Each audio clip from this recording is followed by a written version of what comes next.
those are the 6 inner enemies that play a huge role in this whirlpool of mind. Just those 2 things will bring you to a place where you're suddenly at choice. Your traumas are quite literally guideposts to self-mastery.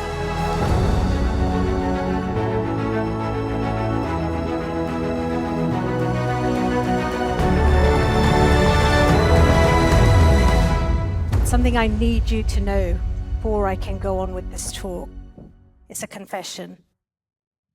I am not who you think I am. I'm not who you think I am. And for that matter, you are not who you think you are. You are not who you think you are either. So now, I'm not who you think I am, and you are not who you think you are. So who on earth are you? And who on earth am I? Well, this is where martial arts and yoga converge, because both of them deal with exactly that question. They deal with the question of who are you? Who am I? And this is where yoga becomes a weapon. A weapon not of destruction, but a weapon of self-discovery. A weapon of transcending the limitations of your mind. A weapon of evolving into being the highest version of yourself. But have you noticed, we don't just go around asking the question like, who am I? Who am I? We don't randomly ask that question. Why don't we do that? Well, because it's a question that flushes out. It's a fallout, a consequence of when you begin looking into some deep pain, some deep unresolved trauma. And that's exactly how the journey began for me. There was a time in my life when I was absolutely desperately seeking some answers to why certain events had happened in my earlier life. Certain painful, traumatic events had happened. Were they just random? Or was there a deeper meaning behind them? Was there something for me to learn from them? Was there something for me to resolve? Was there something for me to break through with? And I became so obsessed with these questions that I would talk to anybody who would listen to me, my friends. Like, I would go on to them ad infinitum about what is this? What is this thing? Now, why did things happen the way they did? Until one day, one of my friends comes up and she thrusts this book into my arms and she says, "Here, read this. This will answer everything you need to know and it will transform your life." And she wasn't wrong. It was a little-known book called Spiritual Growth by a lady called Sanaya Roman. And that was one of the first synchronicities that happened in my life, one of the first serendipities and synchronicities that kicked me off on my journey of self-discovery. This book, one of the key ideas of this book was about connecting to something called the higher self. Now, the higher self, as it turned out in my journey and my learning, is that part of you that is the higher consciousness. And it's a part of you that's untouched by any aspect of your past, any experiences, anything that's ever happened to you. But most importantly, it's a part of you, the consciousness that you can tap into, that actually has all the answers that you can ever need. That synchronicity somehow got me to a place where in this book, I was able to understand the higher self. I was able to actually at least be introduced to the higher self. And then more importantly, to learn how to connect to this thing called the higher self, this space of higher consciousness. The book gave me ideas of communicating with this aspect of us so that we can actually get it to answer questions that are really important to us. And that changed the trajectory of my life because more and more as I learned to do that, and it happened really quickly, as I learned to do that, more and more synchronicities and serendipities started to flow into my life and things started to happen. For example, I heard the words very clearly, "Go to India." I felt it right here. I kind of heard the words, "Go to India." And I knew with that came this whoosh of inspiration. Absolute flash of inspiration. I knew I had to drop everything. I knew I had to go to India to learn about more of all of this. And so as soon as I had that flash of inspiration, bam! Like there's this huge surge of a whole bunch of showstopper questions that came up immediately after. You can't do that. What about your new job? This really, like, you've got this amazing, fantastic package. What about the perks? This brand new car that's parked outside that you get with this job. And this lovely flat, this beautiful apartment you're living in now. It's like, had it for like just the last few years. Who's going to pay the mortgage? Rent it out. I heard the words. Literally heard the words. Rent it out. Duh. Yeah, of course. Of course I can do that. I will do that. Bam. Another question. But India is a big place. It's a huge place. Where do I even begin? What am I going to do? Who am I going to see? Go to Ahmedabad, I heard. This is literally, this is what happens when you start to listen. Go to Ahmedabad. Duh, yeah, I have good family there. And bam, I land up in Ahmedabad. And as anybody who's gone to India on a whim knows, it's one of those places you start out in one place, but you end up God knows where else, because things actually happen in India. And likewise with me, matter of time before I found myself at the foothills of the Himalayas, in Rishikesh, in an ashram. And at this ashram, I learned two things. The Swami there was talking quite a lot and in depth about something called Atman. Now, as it happens, Atman is the Advaita philosophy name of the higher self, the higher consciousness that I just mentioned earlier. So that was the first thing that I started to learn more about. And the second thing was there was this monk there, and he kept talking about something called the philosophy of flow. So I started to learn from him a little bit more about flowing like water. As it happens, and serendipity would have it, some years later, I got really interested in different martial arts and philosophies, and I came across Bruce Lee's philosophy. Bruce Lee, one of his key tenets, what is it? Be like water.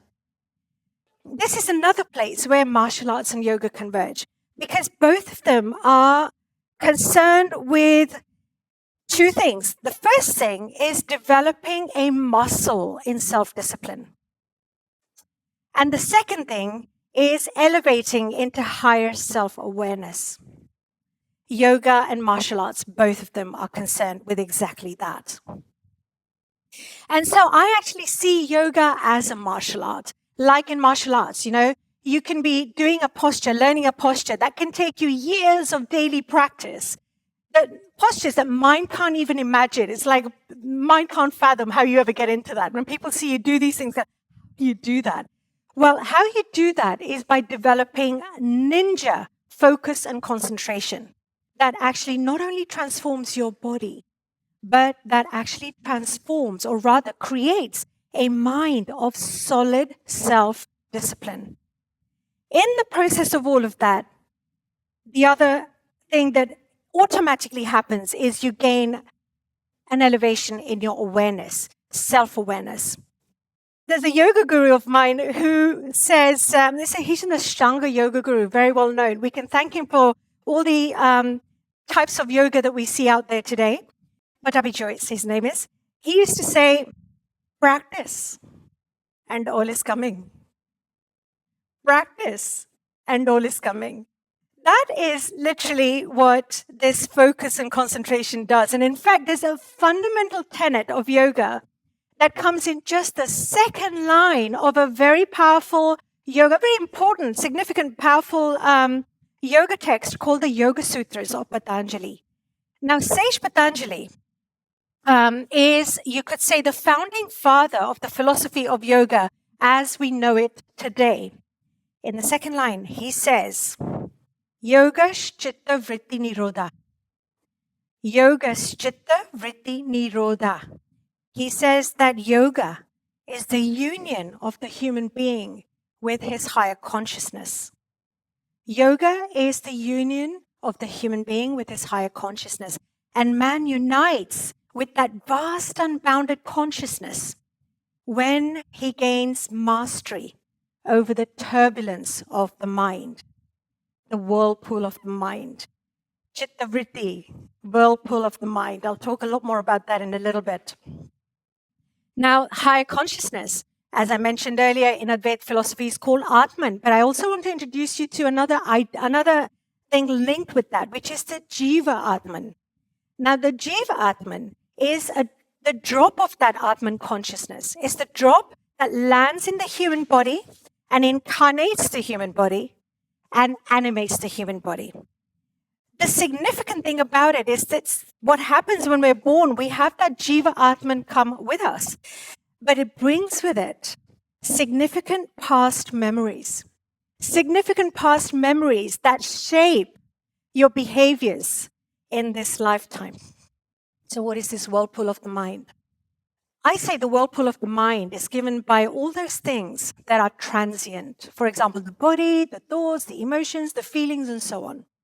Okay, but the purpose of all of that stuff that is in the whirlpool, that accumulates in the whirlpool, is that it creates filters. It creates filters. So we don't get to see life in reality as it actually is. We actually don't get to see ourselves as we truly are because of these filters. And I'm going to touch upon two of those things, as it were, in particular. The first one is something that the ancient sages of India called the Shad Ripus. Now, Shad is 6. It means 6 in Sanskrit, and Ripus are your enemies. Okay, so these are the 6 inner enemies or enemies of the mind. The 6 enemies of the mind, what are they? They are Kam, Krodh, Lobh, Moh, Mad, and Matsarya. Kam, Krodh, Lobh, Moh, Mad, Matsarya. Now, Kam is lust and craving. Krodh is anger and aggression. Kam, Krodh, Lobh. Lobh is miserliness and greediness given by scarcity. That's feeling of scarcity. Kam, Krodh, Lobh, Moh. Moh is attachment to people and things. But it's that kind of attachment has us have expectations. And when we have expectations of life and other people, it's really great when they're being met. But when they're not being met, chances are you're going to hit one of these 6 inner enemies, resentment or anger or something like that, right? Mad. I love that one. Why? Because human beings, what do we want to do? We want to be admired. We want to be admired by people around us. We want to be admired by our communities and the world. And inside of that, what happens is when you get the admiration, if you don't have the self-awareness, what happens? You get proud and arrogant. So there is pride and arrogance. And if you don't get it, sometimes we actually create a false narrative about our own self, a false ego, where we pretend to be more than what we actually are. On the other side of that, I think on the other side of that coin is also sometimes we actually think we're a lot less than we are. So all of this falls into this category of pride and arrogance. So Kam, Krodh, Lobh, Moh, Mad, that's Mad, Matsarya, follows on from this desire to look good and to want to be admired, right? We want to be admired. We want to have the best that life has to give us. And when we don't have it and somebody else has it, what happens? Jealousy. And then sometimes it goes even further than that. Somebody else has something, you think you don't have it. And then what happens? We want that for ourselves and we don't want it for them. And so what happens is we end up being envious. So Kam, Krodh, Lobh, Moh, Mad, and Matsarya, that is jealousy and pride. So those are the 6 inner enemies that play a huge role in this whirlpool of the mind. Now, moving on from there, the second thing is something called sanskars. And sanskars are those deep patterns of thoughts and beliefs that give rise to repetitive behavior patterns. Now, those behavior patterns, those sanskars, can sometimes be positive. They can give you, a positive attitude. They can give you the good stuff of life. But they can also be negative. And when they're negative, they're most likely given by some past trauma. You could say that some of our negative behavior patterns are, in fact, trauma responses coming from even before this lifetime, from previous incarnations. The point about trauma responses and trauma sanskars is that they operate subconsciously. They operate without our active choice. So they operate sometimes subconsciously, unconsciously, without knowing. And the whole point about that is they have us behave in ways that our true self may not want us to, or may not choose for us to. But I say that sanskars are like scars on the psyche, scars on the jivatman, that part of you, that consciousness that incarnated with you as a human being. What does this have to do with the whirlpool of the mind? Well, pretty much these dysfunctions come from the 6 inner enemies and these deep repetitive sanskar patterns. They create the chitta vritti that Patanjali talked about as far back, the whirlpool of the mind that Patanjali talked about as far back as 300 BC. And this is where I see mind mastery coming into the picture. Because mind mastery is the ability to rise above the turbulence of the mind, above the whirlpool of the mind. As I said, very often given by the 6 inner enemies and these repetitive, unconscious behavior patterns. It creates stuff that happens all at once in the mind. It creates a little bit of chaos. Like these thoughts can, when they're active, they can go round and round in the mind in a way that creates chaos and turbulence. And the question then becomes, then who are you? Who is the real you? If your mind is full of stuff, like what I've just discussed, then where is the real you? Who are you beyond the chaos of your mind, and actually beyond the whirling whirlpool of the mind? I think it's important to know about the chaos is that, imagine a whirlpool, a jacuzzi, right? There's a jacuzzi that's whirling round and round and round. And as life goes on, more stuff gets chucked into that. We already came with some stuff, and then other stuff gets chucked into it. It's whirling round and round and round. And at some point, the jacuzzi's motor starts to malfunction. So first of all of that stuff that's whirling around in the whirlpool creates like this blurred vision. Secondly, the noise that comes from the motor as it malfunctions because it's becoming overloaded with all this stuff, then we can't hear stuff that's going on in the mind. So it creates a lot of noise in the mind. And it literally, we don't even know that this noise is actually going on. Why do we not know? Why do we not? Because we think this is the way the mind is. This is just the way the mind operates. We're not aware of the functioning of the mind. Why is that? Because actually the mind is merely a machine that churns out thought after thought after thought after thought, incessantly in circles, like a whirlpool. This is the state that the ancient sages of India called the Maya Jal. Maya Jal. Maya means illusion. Jal is that net or web inside of which we become trapped. All the stuff we see through this blurred vision and through the noise in our head becomes sort of, like it traps us. In English, you might call it the veils of illusion, right? Veils of illusion. We see life through the veils of illusion. It stops you from seeing the reality of life. It stops you, more importantly, from seeing your true essence, from knowing yourself in your true essence. And we are quite literally trapped inside of that. So, how do you go to what's beyond that? How do you break through that? Well, Rishi Patanjali said, quite simply, he said, calm the turbulence of the mind. Calm the turbulence of the mind. Why? Because just above and beyond the stuff of the mind is the real you. That's where the Atman is. That's who you are in your true essence. That part of you is ever present, ever observing, ever ready to assist and guide you into your true power. And that, my friend, is the whole point of yoga, is to get yourself into that state, to pierce through that veil of Maya and attain mastery over the turbulence of the mind.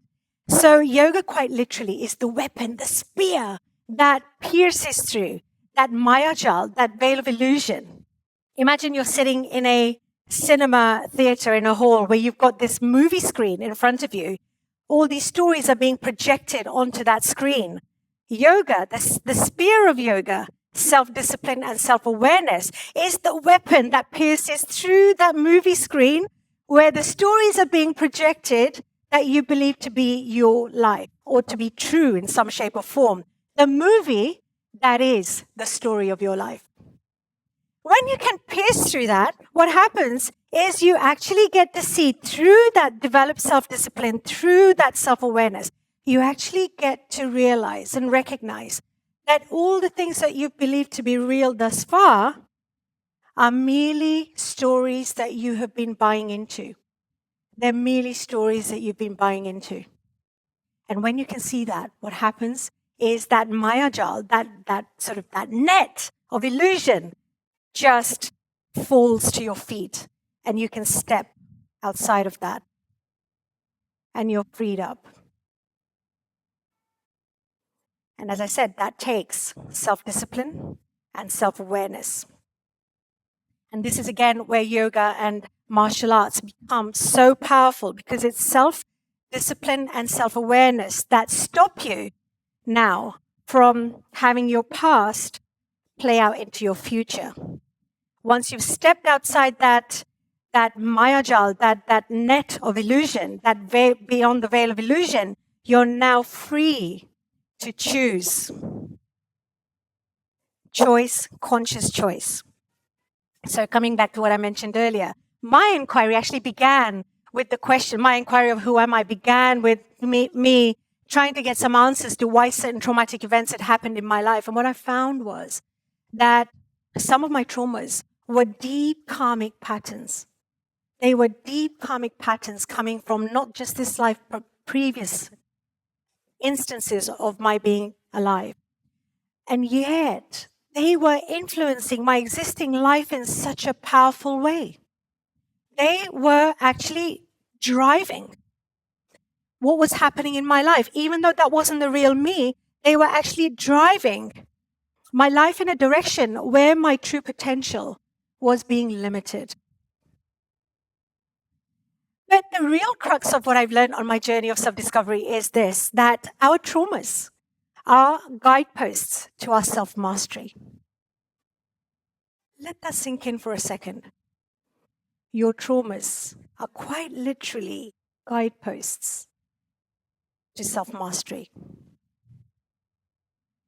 Chances are that when you start to deal with, confront a trauma, you're going to hit some painful aspect of your emotional being, because that's by nature what trauma is, something that is painful. Chances are that it's only in going through that tunnel that you'll learn something really valuable about yourself, something new, something valuable. And you're going to hit one or more of the 6 inner enemies that I've just talked about, and quite possibly some behaviors that are linked to that are limiting you. But to heal our traumas, we need to do 2 things. The first thing is to confront the trauma, okay? To actually acknowledge it's there, confront it. And the second thing is to actually understand, what did I make it mean? When that thing happened, what did I make it mean? Just those two things will bring you to a place where you're suddenly at choice. Self-awareness rises you into choice. Now you understand there's been something that's happened in your life that's been giving outcomes in your life even today. Though it happened many years ago, it's still shaping and determining how your future is going. When you get to that stage, you look at your trauma to heal it, you actually understand, what did I make it mean? You then have an actual choice. You have options. You can carry on. Now you know you can carry on with that as it's been, the status quo. And by the way, we would call that resistance. We would call that resistance to letting it go. Because the other option is letting it go, is stay with it. And remember what Einstein said about resistance. What did Einstein say about resistance? What you resist persists. You can stay with it, or you can let it go. And letting go, my friends, is so powerful, because letting go leads you into true acceptance. Acceptance meaning allowing things to be as they are and as they are not. Quite simply, allowing things to be as they are and as they're not. You don't have to roll over. You don't have to allow you don't have to accept the stuff that happened, but you certainly need to let it go in a way where you're no longer fighting it. Because self-acceptance gives you choice. It gives you more than choice. It gives you a gateway, like a pathway. It opens you up into a world of possibilities that you didn't even know existed.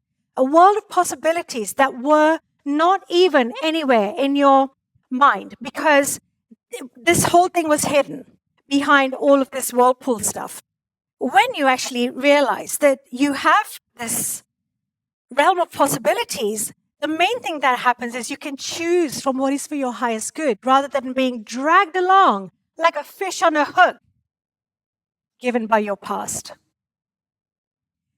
So when you can do this, you are no longer operating from limiting yourself. You are no longer operating from life-imposed limitations and self-imposed limitations. You are now outside, you've stepped outside of that Mayajal. You're now free to choose something from, not from your past, but a future that is absolutely fresh from the future itself, a future free from the past. And you're opening up something even bigger inside of doing that. You're opening yourself up to a pathway of synchronicity and serendipity rather than hitting rocks and resistance. And that, my friends, is when you can manifest whatever you want yourself in your life. At that point, you can truly choose to manifest and have appear in your reality whatever you desire for yourself and for your life. So, like in martial arts, the weapon of yoga is the sharpening of the mind, the discipline of the mind. It's the sharpening the discipline of the mind. The weapon of yoga is piercing through the illusion, the veils of illusions, lifting you into being your higher self, into living as your true self. So, not only do you get to know yourself through the process of yoga and martial arts, through self-discipline and self-awareness, as the master of your mind, but you get to know yourself as the creator of your own universe.